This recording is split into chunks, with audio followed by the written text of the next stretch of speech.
Hello, everyone. We're gonna get started here. Welcome to APAD Talks. I don't know if you've been to a talk yet, but if this is your first one, welcome. If you're coming back, thank you. My name is Andra Russick. I am the chair of the Education Committee for APAD, also a member. I hope you're all enjoying the fair, getting a chance to see some incredible photography, and also getting a chance to hear some of these wonderful talks that we're doing.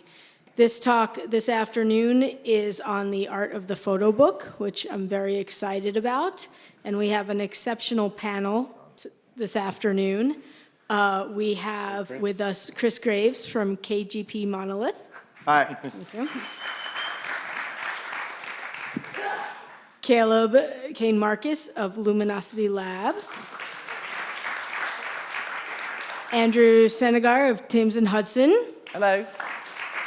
And moderating our talk today is Kevin Moore, who is the curator of the McEvoy Collection in San Francisco and the artistic director and curator of FotoFocus. So I'm going to hand this over to Kevin, and please enjoy. And I will say thank you again later, but thank you all for being here. I really appreciate it. Enjoy. Great. Thank you. Thank you, Andra. And I just want to thank Michael Stipe for being the warm-up act for us today. Thanks everyone for coming.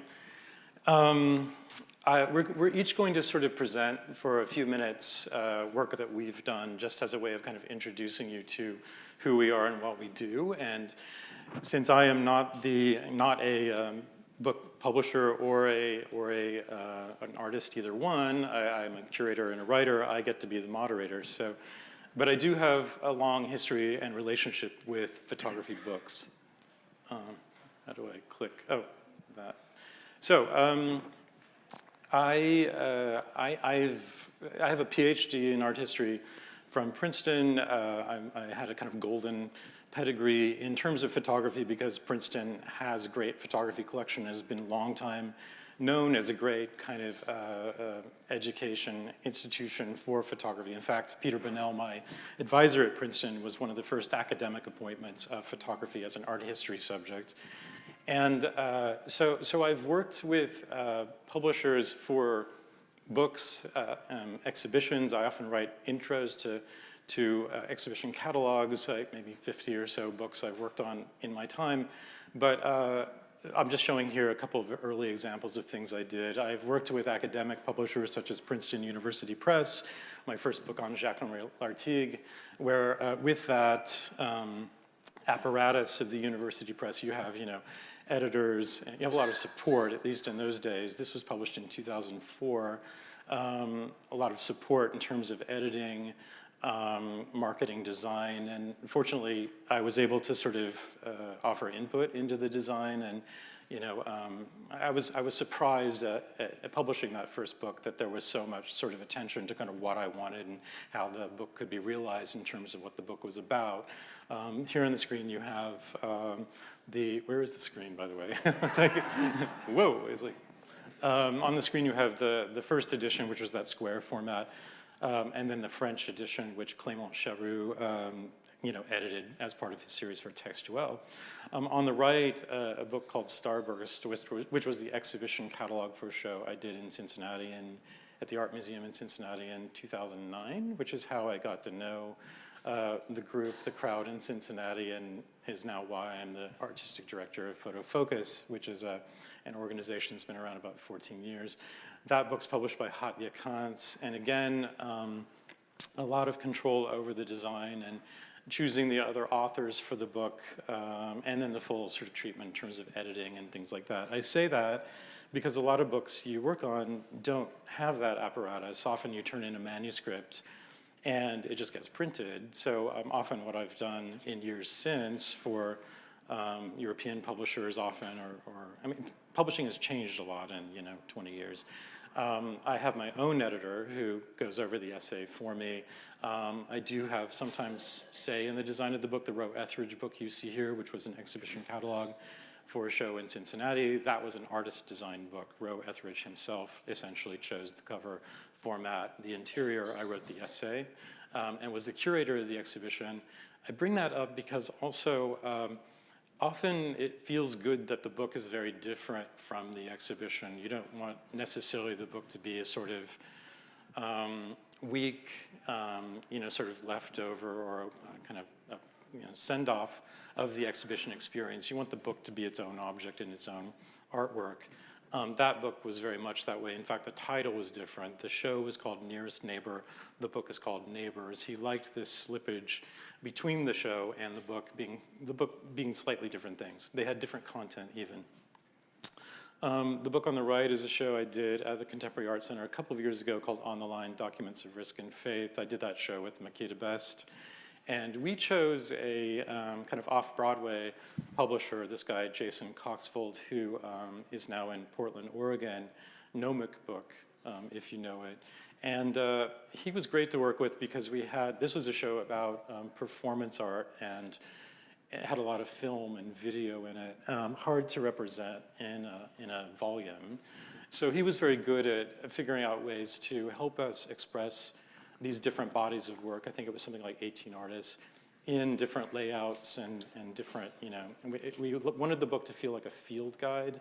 It has that rubber band around it, so it's kind of like a moleskin field guide that you kind of take with you. And it was very visual, but had just kind of concise descriptions of the different projects that were represented in that exhibition. And then most recently, an interesting phenomenon is occurring where you're talking about an exhibition with an artist such as Barbara Probst or Stan Douglas, and discover, usually through the gallery or through the artists themselves, that they already have a show in the works someplace else. And then you can team up with other institutions where you all kick in money, and the curators, all 3 or 2 or whatever the number is, write essays. And so for the case of Barbara Probst, that show was already in development in Europe. It was starting at the Kunstmuseum Luzern, and it was going to the Sprengel Museum in Hanover, Sprengel Museum in Hanover. And so I, wrote an essay kind of tailored to an American audience. The show was at the Contemporary Art Center in Cincinnati. And then they wrote different essays, tailored to their audiences in their cities. Stan Douglas is a show I just did that opened a few weeks ago in Kansas City at the Kemper Museum, and there was already a show in the works at the Hessel Museum at Bard College that opens this summer. So Lauren Cornell and I, the curator, we decided we would just have different checklists, but we each wrote essays for the catalog, and of course our institutions pitched in money to support the catalog. They can be quite expensive. That publisher is Dancing Foxes Press, which is a kind of lesser known press here in Brooklyn, New York, and the design of that book is very interesting. It's more of kind of a reader. There are 5 or 6 long kind of academic essays in the book, as well as the usual visuals, but it's meant more as kind of a volume of scholarship on Stan Douglas to date. So that's who I am. I'm going to pass the baton next to Caleb. Thank you, thank you. Yeah. Oh, wow, listen to my voice. Wow, it goes all over the room. Yeah. I could almost whisper. Okay, let's see, how does this go? All right, so I have a few different, so basically, yes, I'm Caleb Cain Marcus. I run Luminosity Lab Design Studio, which is in Brooklyn. We focus mainly on books, exhibition design. So this is a project that was for Brown University and Carrie Mae Weems, and one of the interesting things was they have a new building, Performing Arts Center. And so this book was to celebrate both the building and Carrie Mae Weems, who was the inaugural artist.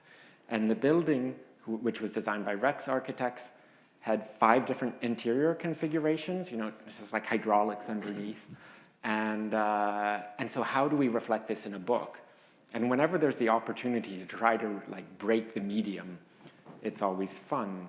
And so normally a book is static on the interior. We go through it and it has the same sequence, right, when we open it up. So this book, in order to sort of mirror the building's ability to change from a flat floor to a stage, has 5 different interior sequences. So when you're purchasing it, you're getting one of the 5. It's all the same content, but that order changes. And when you even have 2 of the books next to each other, there's this moment where you're like, oh, but this isn't what a book does, because it's a different order than the first one that I saw. So that was a really fun project. This This is one that I collaborated with Kris. Kris and I have been collaborating since the pandemic and have done a bunch of books. I don't know how many. A few dozen, maybe? Yeah, a lot Yeah, now we make a lot of together. books. And it's been really fun. And so this was maybe sort of 5 or 6 through, I'm not sure exactly. This is Stranger Fruit, and originally Billie Holiday's song talking about lynchings, and it's John Henry's work, and he photographed black mothers holding their sons, imagining they had died of police gun violence. So the work is very powerful, and it also had this sort of spiritual element to it. So the proportions of the book are the same as the Gutenberg Bible. Not that you know that when you pick it up. And then I started researching Bibles, or holy books in general. And they used to draw on the edges often of the really fancy, they would do gold gilding, they would draw on them. And obviously, hand drawing on this would not be very practical. But we came up with a method where when you bend the foredge, you see the beginning of the words of the Billie Holiday song. No, I don't have No. it. It's at the table, though. You can come see it if you'd like. The second edition is available now. Yeah. And so that was, that was a lot of fun. Like, how do we make books experiential? And I think a successful book is no longer a catalog of images. Like now, how do we create a visual language which is really echoing the content and also empowering it? And that's what's really exciting. And if it can be made a PDF, maybe we should save the trees. So that's that. If you can't sell 100, don't make the book. I would say it that way. That's true. And then this is just some various covers. This is a Staten Island Museum for the purple one, which was a fun project to work on. Close to the bayou, which we used a thread method. So a lot of the challenges, like if you have an idea in your head, how do you make that into something that can be produced on a commercial level, right? And so this Close to the Bayou is all with basically threads that mimic the Spanish moss, because there was a lot of Spanish moss on the inside in terms of the photographs. The one next to that, they're 2 women professors, and they have this practice sort of exploring the outdoors and who has the right to be in the outdoors. And so they make these laser-cut leaves in these ghillie suits that then they go around in the woods and make videos of. And so I was like, we have to use those leaves. Those are fabulous. Can you get me, I don't know what it was, 1,000, 2,000 leaves? And they're like, sure, we can have our students do it. So I had these fabulous leaves. I'm like, how do I use them? The original idea didn't work because, again, from a production method was no good. So now it's along the spine. Hannah Altman is in the gold, and her work is very much about like storytelling and myth making. And so we created this sort of metallic gold paper with a gold hot foil on it to sort of echo that feeling. And then the last one is Stephen Shame's retrospective of the black and white. He was known for like photographing the Black Panthers and the Bronx Boys. And that was fun. That's it. So, all right. Caleb is really good at design. I would say, before we made books, KGP, I'm Kris, hi. Before, I was just doing everything myself, and during COVID, Caleb was like, hey, we should probably work together to figure out how your books can be better, not suck as much. So then we started to work together for pretty much all of our projects. I mean, maybe, I think all, pretty much at this point. I would say that Caleb always finds a way for the press to be annoyed at Caleb. I think that's kind of what we're working on here. They will go through 5 or 6 proofs of every single piece of it to figure out how to make him happy, which is good. I mean, it's good for me as the publisher. I can sit back and just watch the emails. But this is what taking care actually looks like when you see it in person. It's like pretty awesome. I mean, like this kind of, we work with this, this is from Staten Island Museum, and taking care is actually about black angels at the Seaview Hospital. It's the first black nurses that worked in Staten Island at a tuberculosis hospital at the beginning of the century, or the beginning of the last century. And you can see it's hard to see, but every single name of every nurse that worked at the hospitals here on the back of here. Is that blood box or varnished? That's a question for Caleb. Is it what? Yeah. Spot UV. Oh, he knows. So yeah, so we work with Caleb because he does a really good job for us every time. He works for us for pretty inexpensive, which is good. Hopefully he will work for you for the same price. And And yeah, so we'll always work with Caleb. Anyhow, I'm Kris. I've been running KGP, or Kris Graves Projects, as a gallery first in 2009 in Dumbo for a few years. Then we switched over to publishing very soon after because running a gallery is a terrible job, as we all know, right? Sorry, I shouldn't say things like that at APAD. But it's a hard job. I shouldn't say bad. But it was like, for me, I had a full-time job and I wanted to run a gallery. It was a crazy decision, but we opened a small space in Dumbo, had about 25 solo shows with people, did art fairs, and realized that I was 25 years old at the time, so I realized that my friends could never buy anything I put on the wall. How could I get people to actually own art? And for me, it was like books and small print editions. So that's kind of what we've been focusing on since then, 16 years ago. And we've now produced about 118 books or something like that, probably about 8 to 10 per year since then. We work as a one-person team, me, with now Caleb as our designer and the artist. So we're a pretty small team, and we just go back and forth to make these books perfect, or perfect to us.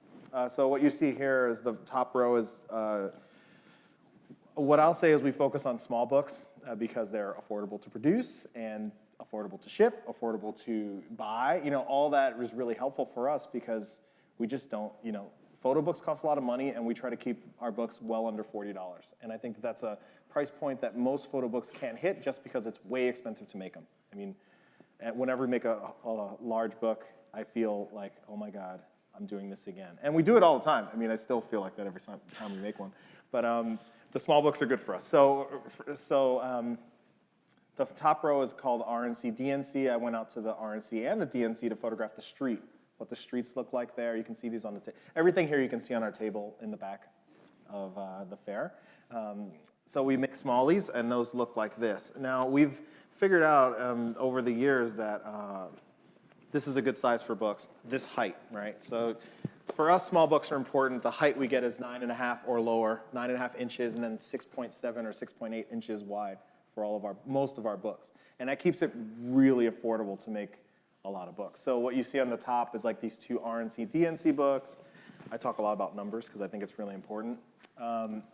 Like these are 32-page zines, stapled, printed on the same paper we make all of our books with, so the quality is the same as the bigger books, just smaller copies. And for us, making two of these at edition, we make low editions also, 500 or below for most of our books.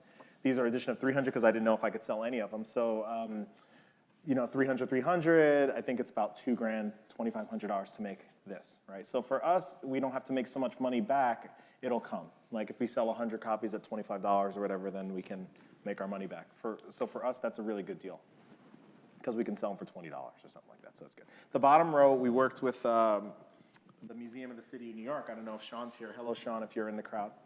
Anyhow, the curator had us make this very last-minute book called New York Now for their biennial 2 years ago? Yeah. I don't know when it was, but so yeah, instead of because the museum was very strapped for cash and we had about 3 weeks to produce it before the show opened. I had 10 days correction from the time that they gave me the files. We've been working with a press in Florence, Italy, for the last 4 or 5 years, named ABC, and they're good to us too because they do things like that last minute. So we contacted them 2 weeks before we needed to deliver this, pretty much, and said, "Hey, can you make?" Because there was no money in the project, it was like we have to find $8,000 to make these books. So we're like, "How can you make a museum catalog for $8,000?" You can make 4 zines that kind of fit this mode, and every one of these zines has a different title and different artists within each one. And heavily designed. I mean, I think Caleb stayed up all night for 10 days straight making this work and getting all the, I mean, realistically, text work is it. I mean, the text alone in these books, trying to figure out what we wanted to do with this is when you see most museum catalogs, you're seeing like picture information about picture information. If it's a group show, it's usually picture information about the artist and stuff like that. But what we wanted to do is make a book that acted as a monograph, even with multiple artists. And the only thing that you see on these pages that will get you to the text is this little coded system of this yellow triangle on this page, and then you get to where you can see the text, and then you can find who made the work. So that kind of kept it so that we don't have to keep people's artwork in the same, like next to each other. We could make it a kind of, not random, but more of a sequence instead of, anyhow. So yeah, so those, we were able to do that really quickly, about 600 copies, and that was pretty great for us. So we work with brands all the time, we work with museums, institutions all the time, like them and Staten Island Museum. We also produce these sets of books every few years named Lost, where books are sold individually and together. And we make this, these are pretty much like sets of books that are about place. So it's usually a group of photographers photographing places they know over the course of many, many years. And we put them into these monographs in book form, right? So we usually make a little slipcase. The slipcase costs more than the books, I think, and you know, and Caleb is crazy. So with this project, I don't know if you can see how it glares. These like, all this stuff is just like he's figuring out on the fly and making sure that the press can actually do the work. The backs of all these books match to like make a design that would say Lost if I could hold all 10 of these books up, but you can see like the words starting here. So yeah, Caleb does real work. And the thing about this, for us as a press, if we made 10 books, did I kill the mic? Oh yeah. If we make 10 books individually, this could cost 40 grand, but if we make 10 at the same time, or we make all of our books twice a year, so we use the same papers, we use the same cover materials, we ship on the same crates, so that pretty much halves our cost every time we make a project, right? So we can make 10 books that would cost 40 for 20 because we make them all at the same time. So that's kind of how I feel like it's working. I feel like the people can hear me. Okay, gotcha. I touched it, so it all got messed up. Anyhow, so yes, that's a bit of what we do. And he spoke about taking care, and I would just say that this book took, I think, 1.5 years to produce. At the end of the day, it was like a really long process. We had to make sure that we're always working with super tight budgets with museums because everyone has a tight budget on every end, and they want to be able to sell it, so the things have to be inexpensive to produce. But we're now working with brands more because a lot of institutions want something physical for their people, but usually can't afford it because it will cost 30, 40 grand to produce something. But we can come in and say, hey, look, we can figure out how to do this for way less expensive. And that's kind of what we do. We make inexpensive books for, so that we can get the art out there. We make limited editions under 500 so that we're selling out of a book between 18 and 24 months so that we can have new stuff on the table every time you see us at a fair. A little bit of distribution, but mostly we keep the sales going on our website so that we can tell the artists where they went. If they went to a museum, if they went to an institution or anything, we have that in our system so that we can build our artists' careers in a way that is actually not just selling at Barnes & Nobles or something. So that's kind of how we do it. I took up too much time. Here you go. I feel, excuse me, I'm Andrew. I'm editorial director of photography at Thames and Hudson. And I feel like I'm at completely the opposite end of the scale, but there's some brilliant ideas, which I'm going to totally tap you up Great. about later Let's do on. it. Let's do it. Efficiencies. Oh, yeah. So, what I've done is put together a couple of slides which show how the program works. So by comparison, Thames and Hudson are a publisher who put out 180 new titles a year. And photography, no kidding. What the fuck? Jesus Christ. And photography is one list which coexists with art and architecture and archaeology and civilization and children and fashion, etc. But it's a big, chunky part of the list. So, you're looking at around about 24 new photography titles each year. So even though we are a kind of a visual culture publisher in the broadest sense, the photography list is comparable with a kind of a good-sized photography specialist publisher. We've got 160 employees in London, so the overhead is completely different. Yeah. So we feel like a kind of an oil tanker next to Kris's speedboat, basically. But look, so the thing here is how the program works. I've got covers here. So, come and have a look at the stand. We're over at P11 and come and see some of these books. But broadly speaking, when I first started to commission photography books, we were known for doing surveys and anthologies. And it's completely inverted in the time that I've been commissioning the books. The monographs really are the lion's share. And I look at the strategy for the list as being you have an archival and retrospective kind of monograph. There's a Chris Killip one there. What I call the established career retrospective. There's Mona Kuhn's work there. There's an emerging career retrospective. It's like the first career overview, which is Evgenia Arbogayeva. That black square there, which I'm stunned that it got through the cover meeting, because you can imagine what the thumbnail looks like on Amazon. Yeah, it's like it's Spinal Tap, Smell the Glove, isn't it? But it's actually Black album. Exactly. It's Matt Black's American Geography, and he's doing a signing and a talk of his new book, American Artifacts. It has a white cover. We're doing that immediately afterwards. So that's project-based.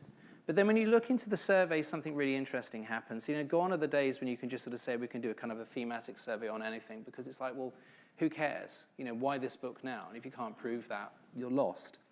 So the division there is, you've got an introductory survey, the African gaze, the idea of somebody who might encounter, a Saidu care to photograph at a photo fair and wants to know more, or has seen an African film and wants to know more. And that book, curated by Amy Sell, brings together an introduction. It's a portal. It's a way in. Then you have something which is more definitive and more subject-specific, which is another country, which is British documentary photography.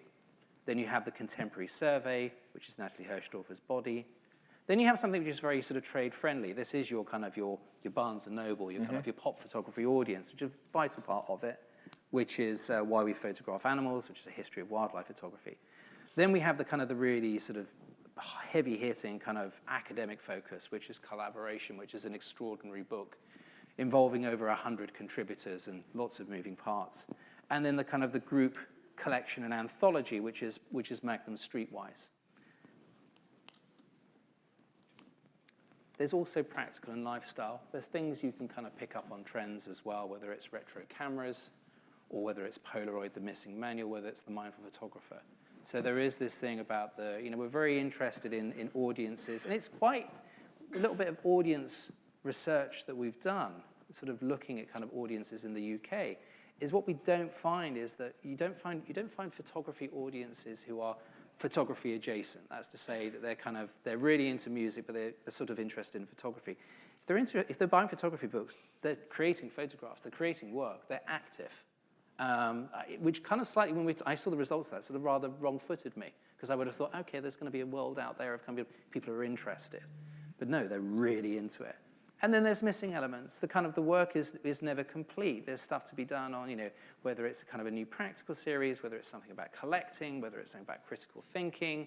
There's start pieces we brought in there, like Fred Richin's new book, The Synthetic Eye, on AI and photography, and he's doing a signing later, which is very much a kind of a theoretical and a thinking book as well, albeit with images in there. So I realized, shamefacedly, I didn't bring any books. So come and have a look at the stand. And I didn't show any spreads from the insides, which is another good reason. Go to the stand and you can see the insides of the books. But that gives you a sense of the kind of the overall shape of the program. And as I said, the thing to remember is that think about it as a kind of a mini publisher within a much wider enterprise. So we're in London, headquartered in London, and we have a US company here in New York. And the other thing as well is that we publish internationally. We've got a subsidiary in Australia, one in China, one in Hong Kong, and many of the books are sold in translated co-editions as well, which is a big part of our business. So much as I'd like to really kind of talk to Kris about some of that, I love the idea of printing everything at the same time. Just make 300 of something once. Do it once. See what happens. I'm going to go back into our head of production and go, this is what we got to do. We're going to do the whole program at once in one printer, and it goes on one ship. Do you know how fast you would sell 500 of a thing? So there we have it. That's my slides. Yeah, you're going to go back to London, and they're going to say, "What happened to you in the United States?" Yeah. I sat next Micro-publishing. I sat next to this guy with really clever ideas. Right. Yeah. Let me ask a big question. I mean, the world of publishing has changed so much in the last 20 years, and I think the relationships of the web obviously has introduced a lot of competition, a lot of content that was normally in books has gone to websites. And there was a time, the sky is falling that, books are over because everything will just be online now and no one will read, or et cetera, which is kind of true. But Photo books, though. yes, but But somehow, miraculously, like the book has like surged, it's thrived, right? And can I ask each of you to try to articulate sort of why a photo book is so necessary? I think a lot of younger artists in particular feel like they need to get their book. Like there are two things, like if I can get a book, then I maybe can get a gallery, and then maybe I can get a museum show. Like they think of that as like the sort of the checklist. But is a photography book so vital to young artists now, or any artist really? Do you want to take a crack at that?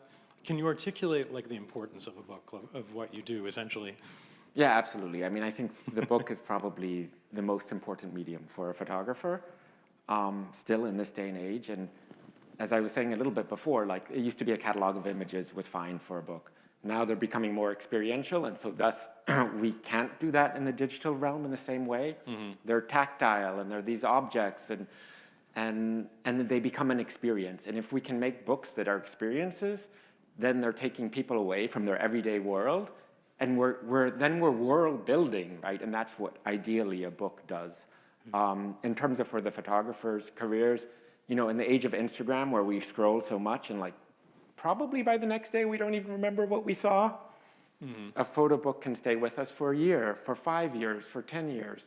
On a very practical level for the photographers, you know, they can generate press for 6 months to a year very easily on that book. There's direct shows which have come for it. I was giving a talk somewhere. I'm like, oh yeah, you can get, you know, a show from a book. And people are like, yeah, but where's your proof? And there was a curator there that happened to be at the talk who had bought John Henry's book. And he's like, I gave him the show because I saw the book. And I've talked to quite a few curators where this is where they find new work, is from books. So especially books, curators who live in, you know, remote places, yeah. i.e. like not New York City. But yeah. I mean, You said it. there's an interesting, so Anastasia Samoylova, who had the show at the Met. Has. Yeah, has the show at the Met. And she told me the story that actually how that came about was that she was, I can't remember which one of the fairs it was, but Mia Feynman came by her gallery and she had a copy of the Florida's book on the table, which was published by Steidl. And Mia picked it up, Anastasia got talking, and the exhibition came about because the book existed. 100%. So that's what happens. And there's often this thing sometimes that people think about, and I often have conversations where people get slightly hung up on the idea of trying to do the exhibition and the book in parallel. That's great if you can get it to work, but I'm a real believer in sometimes you can curate out of the book and the exhibition follows on. Yeah. And they're completely different expressions of the same project. They talk to each other, but they're completely separate manifestations. I think the internet is more important than books. 100%. 1,000%. The internet can get you places where a book can never travel, I think, first off. But books are really important. I think that it's really difficult for most artists to have to think about spending $30,000 to $40,000 for them. I think that's the real issue with books. They cost too much. Like books cost that much. I mean, it's like the quote alone will be 20 grand for a book. That's 9 by 12 inch book's gonna be 18 grand. You gotta pay for design, you gotta pay for shipping it, you have to pay to market it. And if you're not ready to do all that stuff, I don't think that you should have a $30,000 book, right? So publishers can only do so much work. I think the artists have to do a lot of work. I think that if you are ready to do the real work for a year and a half on your own book to tell people it exists every day for a year and a half, then you can make that book into something like Anastasia or like anyone who can get an opportunity off of it. But if you make a book and think like, hey, I have it, let's do it. Yeah. That's just not gonna work. Yeah, you gotta do the work. So I think it's a hustle. The book, having a book is a hustle. After you got the book, it's a hustle. I mean, that's it. Being an artist is a hustle, right? Yeah, I mean, can you just divulge some of your trade secrets? Like, you know, how do people come up with the money for books? Like, how does it usually happen? I know how it happens in the projects I work on. Often the institution pays for it because there's a show, et cetera. But how does it work in your experience? They don't. So that's one of the I often hear the stories of people where they've got their book and they go to a publisher and the publisher says, well, okay, I really like this, but 25 grand please, and we're kind of off the starting blocks. The only time when I would ever ask a photographer to contribute is sometimes something might happen that we've done the costings We've done the print specification, and the P&L's working. But the photographer might want a very specific paper. And however much I might convince them, gee, this paper, this printer's really good. And then I want this paper. And then there's a conversation. They make a contribution to make that happen. But that's the only reason why I do it. And I think it's a fatal flaw on publishers to sort of basically say, we will only publish you if you can actually make the thing work financially. Because it skews your list. And it means that you're not necessarily publishing for the right decisions. You're publishing out of necessity in terms of your balance sheet. And it becomes a skewed exercise. Yeah, we don't charge people for books, so that's it. I mean, So our business is a little different. How does your model work then? You count on sales, essentially, right? We do a pre-order. So it's like I ask first off, we tell the artist, like, hey, look, I don't think, we're not going to make $20,000 for your book. That's what I would tell an artist if they needed that much. And we don't, our cost is pretty much Caleb and the production and shipping it. Everything else we'll just cover. We ask artists to try to pre-order for 75% of it, and we'll cover the rest, and then cover everything else, like the dozen affairs we do every year, distribution, and all that kind of stuff comes out of us. But for the most part, we try to get artists to make books that are not huge, that they can afford, and that we can afford, so that they don't have to come out of pocket. They can make the pre-orders through 50 to 75 or 100 people, with some print sales, of course, 10 to 50. I mean, I would say this to an artist. If you can't sell 100, you don't need a book. If you can sell 100, what's the cost? $40? That's $4,000. If we can sell an additional 20 with a print for 200 each, that's another $4,000. So that's $8,000. That's usually going to get you a decent, like a 9.5 by 11.5 inch soft cover book that looks really good. You can do that 500 copies at $8,000. So we're good there. So now we can come in and pay for the shipping, everything else, and kind of make it happen. But I think that what we ask for artists is to make 100 sales. I mean, Hannah's here. We made a book with Hannah during COVID, which was a crazy time to make books. But I'm guessing a book was probably about $5,000 or $6,000. We did this pre-order. We made enough to be able to cover the rest. I mean, that's kind of what we do with artists. So we keep it pretty simple. Talk about the collaboration aspect. I mean, you mentioned that, a lot of people involved, but, anytime you do a book with an artist, often too there are writers, and I mean I think that's really the ethos of the moment we're in, where things don't seem to be so much about kind of like the single heroic figure, creative figure, but really collaborations, group efforts. I mean, I think that's a beautiful aspect of bookmaking in particular. Can you talk about those experiences? I mean, I think it's like running a dating agency sometimes. It is this thing about the kind of the chemistry of the team. And frequently, photographers will say, I work with this designer, I'd like to work with, this particular designer. And I think Roger Ballon is here down the back somewhere earlier on. Hello, Roger. And there's one designer, Sarah Prail, who's a former Thames and Hudson employee, went freelance. And I know that I can put Roger together with Sarah, and the magic happens. And we've got a production controller they've always worked with. So you have this wonderful energy.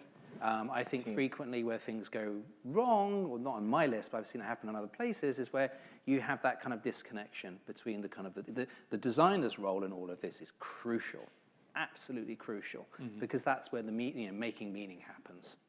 You get that chemistry right, and I've done my job as Cupid, and we've got a wonderful book. And Caleb, for us, is more than a designer. He's also pre-production. So he's talking to the press. He knows the lithographer for 2 decades or 3 decades. I don't even know how long.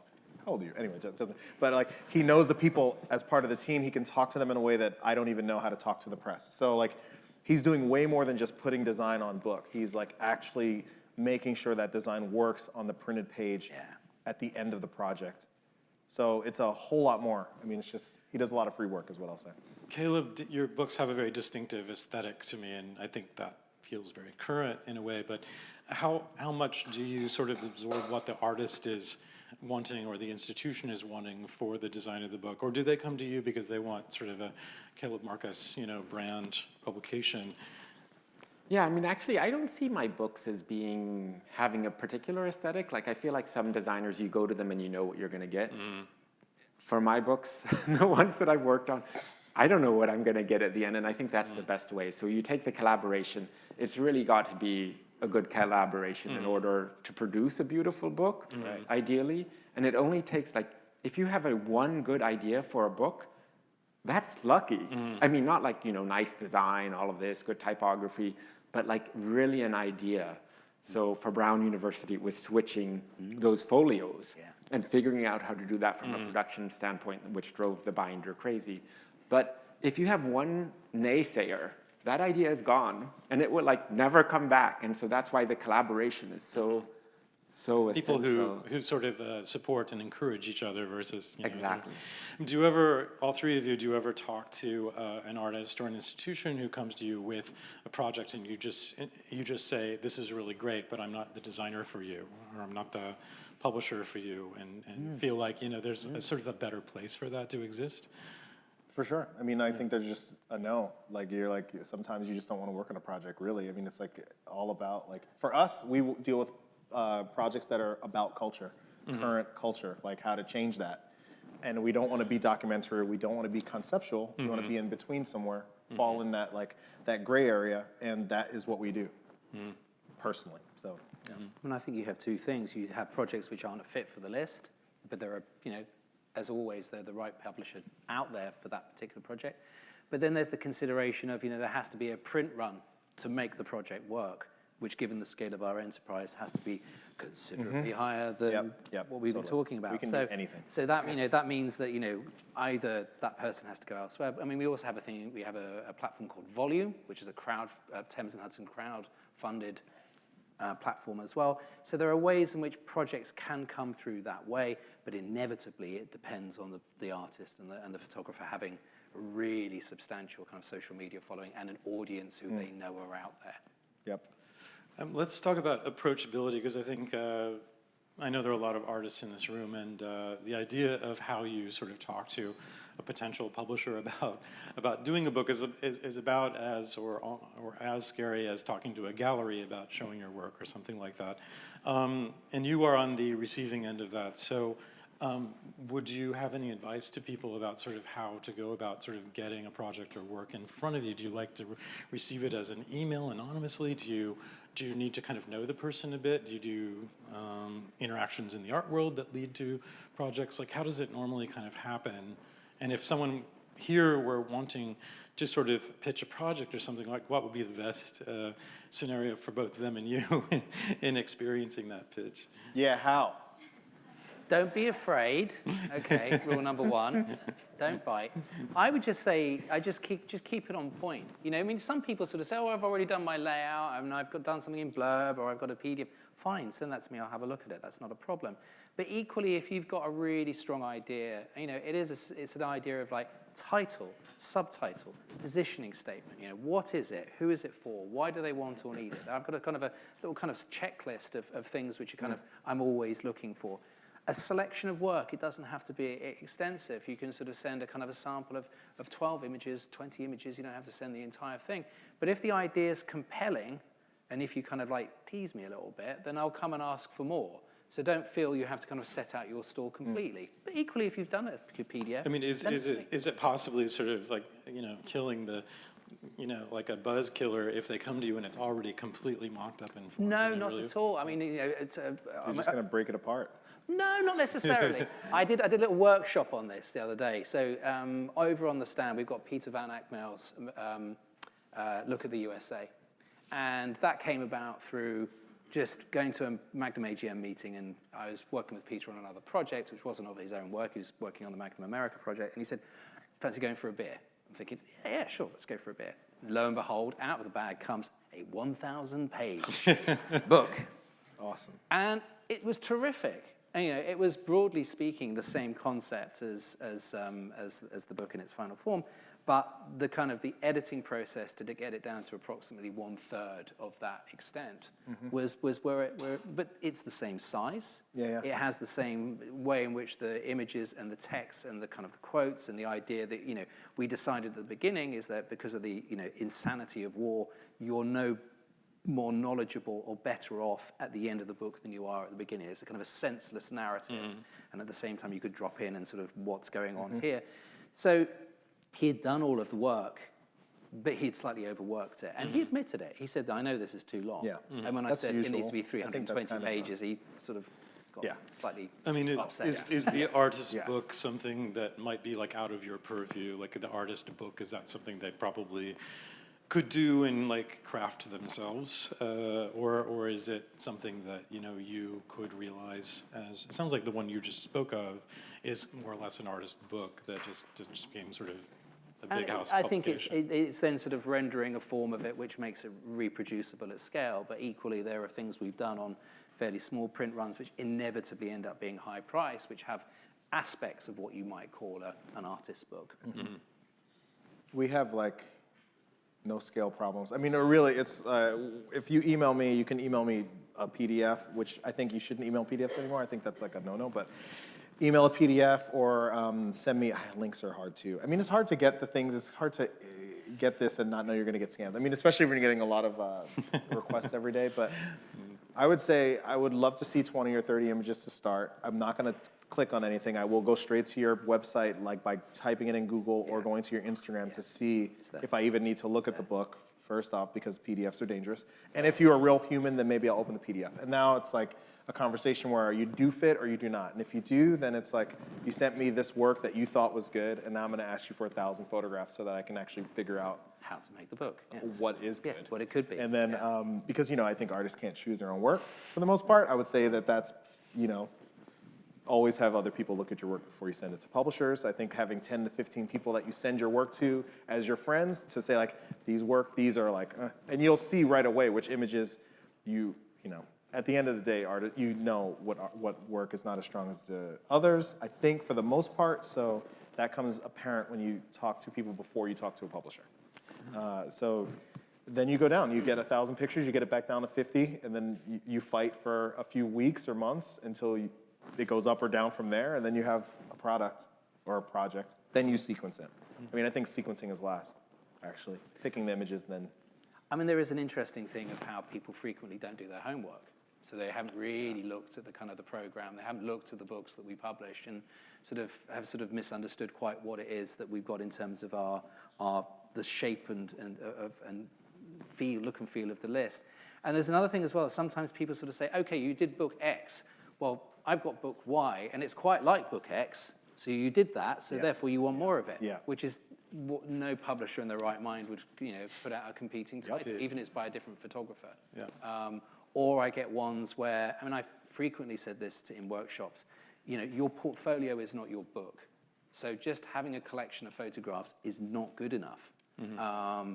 You've always got to ask, why this book now? And I genuinely once had an email which said, I've just been to Paris for a month and the pictures turned out great.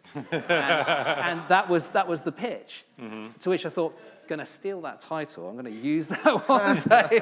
So we're going to, and the pictures turned out great. This is being recorded, so you got Well, let's at this point open the floodgates to questions from the audience. I believe there's a microphone. If you want to ask a question, please say it into that microphone. Hi, it's great to see all of you. As somebody who worked at Aperture a long time ago, it seems to me that photo books have still got this huge baggage of bring money with in order to get published, and it seems to be really accepted. Now, when I was growing up, that was called vanity press, and it was really looked down upon. And also, when I was young, I used to collect photography books starting at 10 years old, so if I figured if I got 10 books a year, I pretty well had a representative kind of sampling of what was going on, at least in America. Now, when I was curating, I'd get 10 in a week, and it's, I don't know how to deal kind of with the visual and emotional overload. I'm not sure if these books are now becoming what used to be a $30,000 ad in the Black Book, as a promotional, which I think a lot of photographers think of these as promotional objects. They're not really about, because generally, in years ago, you had to wait a few years ago to have a book. Minor White published one book of his work in his lifetime. Yeah. That was it. Mm-hmm. And now you have people who are 20 and have 5 titles, and I'm like stunned. Mm-hmm. And I'm just wondering if you could talk about those kind of issues. I'll just interject that, I think a lot of artists like the idea of having a book. They care more about the book than seeing their pictures on a wall someplace in an exhibition. I think that it's become such an honored form in some ways. I mean, there's a long history of the photo book, and you know it well, obviously, and but you know, great titles, and that is the artwork, like Robert Frank's Americans. But yes, like how do you speak to the questions though about sort of the book as a kind of calling card to other forms of success? I mean, it undoubtedly has that function. It's as simple as that, because it, you know, long after pictures come down off of the wall at an exhibition, the book Absolutely. exists. Yeah. So, you know, it's not a dirty phrase to say that the book has a marketing function for the photographer, the artist. That's the way it is. It's a calling card fundamentally. But I really do think there is a kind of there is a value in artists just playing a longer game and being patient and sort of taking their time, because I think there's sometimes a kind of a rush to do things. And, you know, you can go to any kind of, you know, photo book fair and you just go to the end of the room down there, and there's so much going on. So if you are committed to doing it, if you do want to make one, take your time and do it in the right way. Do it in the most impactful and meaningful way. Yeah. Yeah, exactly. I mean, I can't agree more. Yeah, of course, they're part of the brand. If you look at yourself as a brand, if you're self-employed, they're part of the brand. But you won't have a good book if there's not passion and, you know, thoughtfulness and intelligence behind that book. And so by having all of those things, sure, it helps to increase. I think books more so, I really believe, than anything else for a photographer, can increase the audience and the reach, can increase press. But that doesn't mean that it needs to be something dishonest. And so if it becomes only for that purpose, then I think it's a problem. I think you're also talking about kind of the right kind of press, or the right kind of attention, the right kind of feedback, right? I mean, because there are different ways to kind of put your name out there, but it's not necessarily anything that's either going to be, you know, satisfying to you personally or further whatever it is you imagine you want to do. I think people should self-publish, make cheap things, and make them often. So I think that you should make a 32-page book every year that you sell to people, and then you build your own process, you build your own clientele, you know who to sell it to the next year, so that you don't need a publisher in the first place.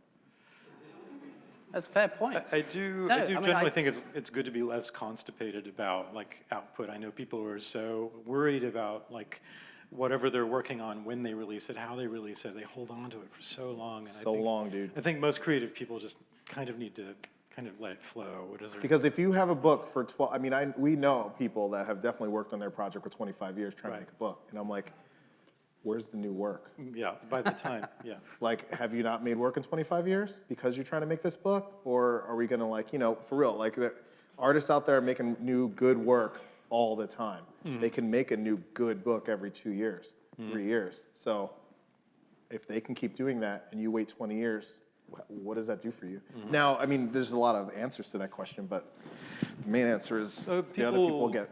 Artists work differently. I mean, I'd say there are very slow-paced artists and very quick artists, you know, and maybe they're different at different stages in their career and things like that too. Totally. It's making appropriate choices. Yeah. You know, the way of working with Thames and Hudson is completely different from the self. I mean, what you just said about kind of like, you know, just do it quickly, self-publish, is a totally valid way of doing it. So every time you think about how you want to publish your work, you've just got to think about what the appropriate choices are. Oh, you do have to be smart about it. I don't mean like just like, hey, I'm going to make this thing like it. No. There should be process, for sure. You should be smart about it, for sure. Yeah. But it's about appropriateness in terms of what do you want to achieve with the book? What do you want to do with it? Always ask that question. I do think designers are important. That's all I'll say. I mean, making my own books without a designer for like... You're right. Yeah, I mean, making books for a decade without a designer and just like saying, okay, cool, I've seen what photo books are. I can put images on left and right pieces of like paper, figure that whole sequence thing out. But then, you know, there's text, there's covers and all that. And like when you have somebody that can actually do that work, it's really important, like super important to have at least a consultant to see what you have done to mess up your own project. For sure. Yeah. For sure. I would just say that as someone who's publishing a lot of museum catalogs, I often look for the designer, not the publisher. Like I go first to the designer. Yeah. I mean, no illusions. Basically, I've always said that Thames and Hudson is the last thing that people look at when they pick up the book. They're drawn by the artist or the subject or the content. The fact that we've got a logo on it is neither here nor there, but of course that logo is the same you'd see on an archaeology book or an architecture book. It's just an imprint. So it's the content, and it's the treatment, and it's the design, and it's the artist that sells it. But it also goes places. It's a whole different game for you. Yeah, that's a distribution model. That's a different thing entirely, and that's kind of, that's the whole nature of business to business and selling to booksellers and distributing into the trade. So that's where that energy lies. But actually, when you are in the moment where that book exists and it's in a bookstore or they're looking on a web page, the reason why they're going to make that buying decision is fundamentally one about the artist and the content and the design. Yeah, absolutely. Another question? Yes? First of all, I just want to say thank you guys so much. This is an incredible conversation. Next Great. time we'll have some women on stage, I think. I actually have two questions, and they're slightly different. One is about the artist book as an art object and being a little more intimate. I know that with the experience of being on a gallery wall and a book, they're just two different experiences. You've already touched on, of course, the obvious that it's, one is fleeting and it's a moment, and the other one is a legacy and archival. But I think it's also as the art world is changing and people are collecting art a little bit less, younger people have less walls to hang things on. To me, as an artist, the book becomes an even more kind of luscious, sacred object. And I'm curious from a publication point of view, if you could talk a little bit about kind of what Keller was saying about the art book as an objet d'art, like it's something that people would collect as a piece of art. And also, as you're saying, Kris, in an affordable way, because it's certainly you get a lot more art, right? Yeah. And you have a unique, unusual piece. That's my... Yeah. I've noticed a lot of big portfolios around the fair this year, like on the booth, like they are featuring the case Boxes, and the big, clamshells. like the big book. Yeah, that seems like a new thing this year. Oh yeah, I have a clamshell box at Sasha Wolf Project. You should go check out anytime. You were going to say something? No, I was just going to say, as far as it's always limited with us in the first place, we don't make that many books. We don't distribute very much of those books, so it's going to run out. So I think that's one piece of it, and the design is him, so we don't have to worry about that too much. He'll make it interesting no matter what. If the artist likes it, that's a whole other thing. I mean, no, usually, of course, they come around. It's always great. But for us, we rely heavily on the designer to make sure that this thing is not just 20 pictures in a book. It is the designer's responsibility to make that sale happen, really, I think, kind of. Yeah, I think books do a lot of things well, I think, but the two things fundamentally that I think they do really well is they can evoke either an emotion or they can evoke some kind of thought, or they can do both, right? And so ideally, we want to, through dialogue and discussion and collaboration with the artist, with the publisher, with the writers, with the curators, whoever's involved in that process, is to find this, expression within the medium of the book of the artist's vision and of the narrative. And then when that happens, hopefully we're creating that experience, and we're also evoking some kind of thought or emotion just within the medium that is reflecting that narrative.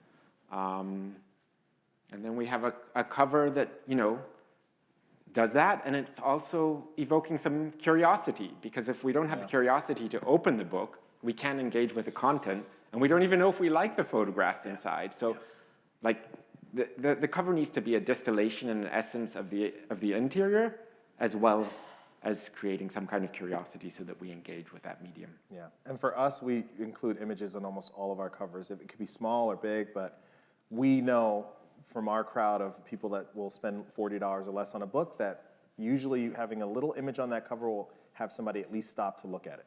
Text and design, much more difficult to get somebody to open it, I think, in the photo fairs. And I do about a dozen a year, so I would say that, if I have a book on the cover that has word, it doesn't get opened even if it's the best book in the world. So And a lot of and us go have from there. displays of books in our home. I curate, like a shelf of books, and, I don't put anything on it that doesn't have a great image on it, so. Well, there you have it.